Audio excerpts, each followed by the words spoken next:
earlier works in Latin, writing the others in French, which was considered vernacular and Creole and bad manners.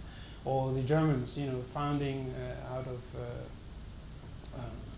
university department, a journal where they said, look, if you want to publish a philosophy paper in our journal, you have to write in German. You can't write in Latin. So someone like Kant will switch from his dissertation on winds in German to, the later works that are in German.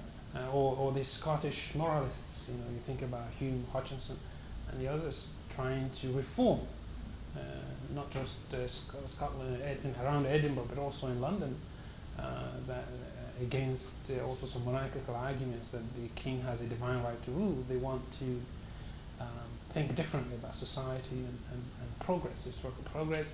I think about the French Revolution, I think about the American Revolution, I think about events in Philadelphia, I think about the Haitian Revolution, where the first and perhaps the only state in human history where slaves successfully revolted and overthrew took over control of an apparatus of state that have legalized their own subjection.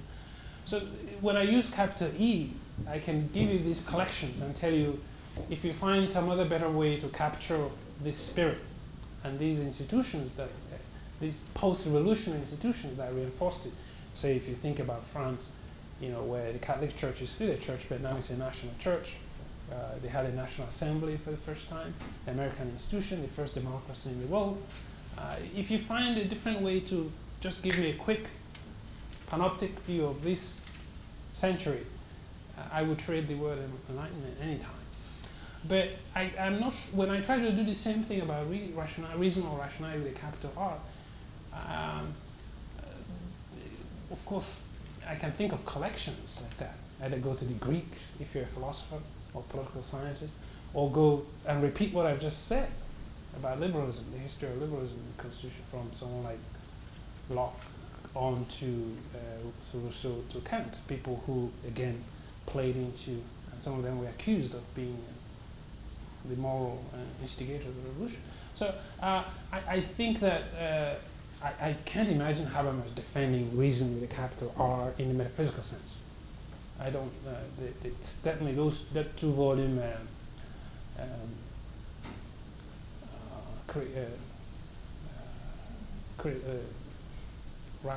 rational action. What's the title of the book? Anyway, the second volume, Reason and Rationalization of Society, he doesn't do anything like that. But he has a two-volume Theory of Communicative Action. That book, those two volumes don't do that. And he also got into this debate with the French, with Foucault and the others. I think it's called the Unfinished Project of Modernity. He critiques postmodernism, but he doesn't revert back to that sort of high enlightenment idea that there's reason with a capital R. So, I don't know if this helps, but we can talk about it more if I missed it. On that note, though, just for anyone who's a student in the room, tomorrow there's a students-only session, 11:30 to 1 in this room. Pizza and pop provided. No faculty sneaking in. So, on behalf of sponsors at the University of Alberta, particularly the Department of Philosophy, at Athabasca University, particularly the MAIS program, Masters of Arts and Integrated Studies, and Dr. Mike Espondi sitting there. And the Department of Political Science, would you please join me in thanking Immanuel Chukwudi Eze.